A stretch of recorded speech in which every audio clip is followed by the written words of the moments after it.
All India मजलिस इत्तेहादुल मुस्लिमीन के राष्ट्रीय अध्यक्ष जनाब असदुद्दीन ओवैसी साहब ने नरेंद्र मोदी का इजरायली दौरे का होने पर उन्होंने मीडिया से ये बात कहा कि इजराइल ने नरेंद्र मोदी के इस विजिट को इस्तेमाल किया हमला करने के लिए और दुनिया को बताने के लिए कि इजराइल के साथ इस हमले में भारत खड़ा है। असदुद्दीन ओवैसी साहब ने कहा कि हम भारतवासी पूछना चाहते हैं नरेंद्र मोदी और उनके सरकार से, क्या नेतन्याहू ने बताया था प्रधानमंत्री को?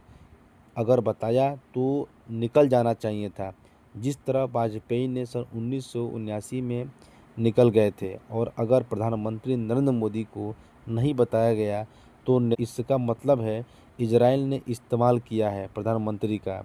हम उम्मीद करते हैं जो अभी भी 50,000 भारतीय नागरिक जो ईरान में हैं और 10,000 इजराइल में हैं उनको वापस लाया जाए।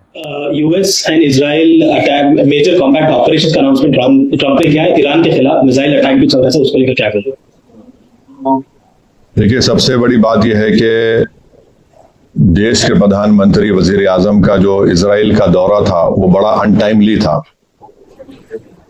और वजीर आजम नरेंद्र मोदी को अपने एडवाइजर से सवाल करना चाहिए कि क्या ये सही वक्त था इजराइल का दौरा करने के लिए। अगर वजीर आजम का एयरक्राफ्ट मिड एयर में होता और इस तरह का हमला होता तो फिर इसका जिम्मेदार कौन होते? और वजीर आजम को, प्रधानमंत्री को देश को बताना है कि क्या नेतन्याहू ने उनको ये बताया था कि इजराइल ईरान पर हमला करने वाला है, और अगर बताया था तो फिर वजीर आजम को चाहिए था कि वो फौरन, प्रधानमंत्री को चाहिए था कि फौरन अपना इजराइल का दौरा खत्म करके देश को वापस आते।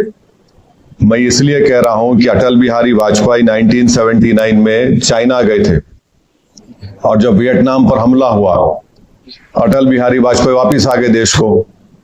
और अगर इजराइल ने नहीं बताया कि वो यूएस के साथ मिलकर ईरान पर हमला कर रहा है तो फिर ये तो इजराइल ने हमको धोखा दिया। देश के 133 करोड़ जनता को इजराइल ने भारत की धोखा दिया है, बिट्रे किया है। उन्होंने प्रधानमंत्री के विजिट को इस्तेमाल किया है ईरान पर अपने एक वल्गर अटैक के लिए, और उन्होंने प्रधानमंत्री के विजिट को इस्तेमाल किया है ईरान पर हमला करने के लिए, और जो जेनोसाइड उन्होंने फलस्तीनों का किया है गाजा में उसको कवर अप करने के लिए। और तीसरा, उसमें मैसेज ये जाएगा कि भारत ईरान के साथ नहीं खड़ा है, भारत इजराइल के साथ खड़ा है। और भारत को क्या हासिल हो रहा है इस हमले से? बताइए, कुछ फायदा हुआ भारत को इस हमले से? छठी बात यह है कि 10 मिलियन भारत के नागरिक गल्फ कंट्रीज में रहते हैं। 10 मिलियन। उस देश के आम नागरिक पर क्या मैसेज जाएगा कि प्रधानमंत्री मोदी के विजिट के खत्म होने के फौरन बाद इजराइल ने ईरान पर हमला किया। अब आप देखिए, बहरीन में हमला हो गया, कतर में हमला हो गया, हाँ, सऊदी अरेबिया पे हमला हो सकता है। तो ये वहां की जनता को हम क्या पैगाम दे रहे हैं? हम तो हमेशा न्यूट्रल थे। देश के प्रधानमंत्री को और बीजेपी को समझना चाहिए कि हमारी 80 साल की जो लेगेसी थी कि हम न्यूट्रल थे इस मामले में, आज उसका क्या हो गया बताइए। और फिर बहुत गलत मैसेज गया है तमाम की गल्फ कंट्रीज को, चाहे बहरीन हो, कतर हो, इराक हो। और हम जानते हैं कि कतर होस्ट कर रहा था कि सीज फायर हो गाजा में, इजराइल ने वहां पर हमला कर दिया, बॉम्बिंग की। इसमें भारत का बेनिफिट क्या है बताइए? और प्रधानमंत्री के साथ जो आपकी बरादरी मीडिया के लोग गए थे कवर करने के लिए, वो भी फंसे हुए इजराइल में, अब उनका क्या होगा? तो ये जो, और लार्जर पॉइंट ये है कि यूएस पे अब कौन भरोसा करेगा? आप बातचीत भी कर रहे और हमला भी कर दे रहे आप। तो ये सवालात हैं जिससे देश के प्रधानमंत्री को, बरसर इख्तियार जमात को, बीजेपी को इसका जवाब देना पड़ेगा। और बड़ी अफसोस की बात है कि प्रधानमंत्री इजराइल को चले गए, फिर उनको वहां पर एक उनकी नेसेट में पार्लियामेंट में एक अवार्ड भी दे दिया गया, और प्रधानमंत्री के वजीर आजम की मौजूदगी में वहां के अपोजिशन ने वॉकआउट भी कर दिया।